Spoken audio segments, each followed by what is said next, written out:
One night, Henry and Gordon were alone with James. Although Sir Topham Hatt was beginning to think well of him, whenever a chance came, the other engines would talk of nothing but bootlaces. "Remember when they had to use a bootlace to get you out of trouble, James?" they would tease. James tried to get back by talking about Henry, who got shut up in a tunnel, and Gordon, who got stuck on a hill, but they wouldn't listen. "You talk too much, little James," said Gordon. "A fine, strong engine like me has something to talk about. I'm the only engine who can pull the express. When I'm not there, they need two engines. Think of that. I've pulled expresses for years and have never once lost my way. I seem to know the right line by instinct." Every wise engine knows that the signalman sets the switches to make the engines run on the right tracks. But Gordon was so proud he had forgotten. "Wake up, James," said Gordon next morning. "It's time for the express. What are you doing? Odd jobs? Ah, well, we all have to begin somewhere, don't we? Run along and get my coaches. Don't be late." James went to get Gordon's coaches. They were all shining with new paint. He was careful not to bump them, and they followed him smoothly into the station singing happily, "We're going away! We're going away!" "I wish I were going with you," said James. "I should love to pull the express and go flying along the line." Gordon, with much noise and blowing of steam, got ready to back onto the train.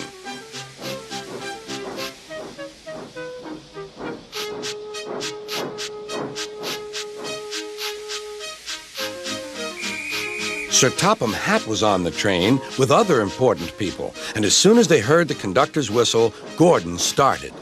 Look at me now," he puffed, and the coaches glided after him. "Boop, boop, boop, boop, boop. Goodbye, little James. See you tomorrow." James watched the train disappear and then went back to work. He pushed some freight cars into their proper sidings and went to fetch the coaches for another train.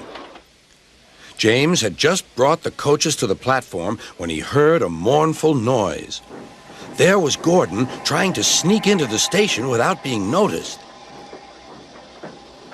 "Hello, Gordon. Is it tomorrow?" Gordon didn't answer. He just let off steam feebly. "Did you lose your way, Gordon?" "No, it was lost for me. I was switched off the main line onto the loop. I had to go all round and back again." "Perhaps it was instinct," said James. All the passengers were shouting at the ticket window, "We want our money back." Sir Topham Hatt climbed onto a cart and blew the conductor's whistle so loudly that they all stopped to look at him. Then he promised them a new train at once. "Gordon can't do it. Will you pull it for us, James?" "Yes, sir. I'll try." So James was coupled on and everyone got in. "Do your best, James," said Sir Topham Hatt. Come along, puffed James. You're pulling us well, sang the coaches. Hurry, hurry, hurry, puffed James.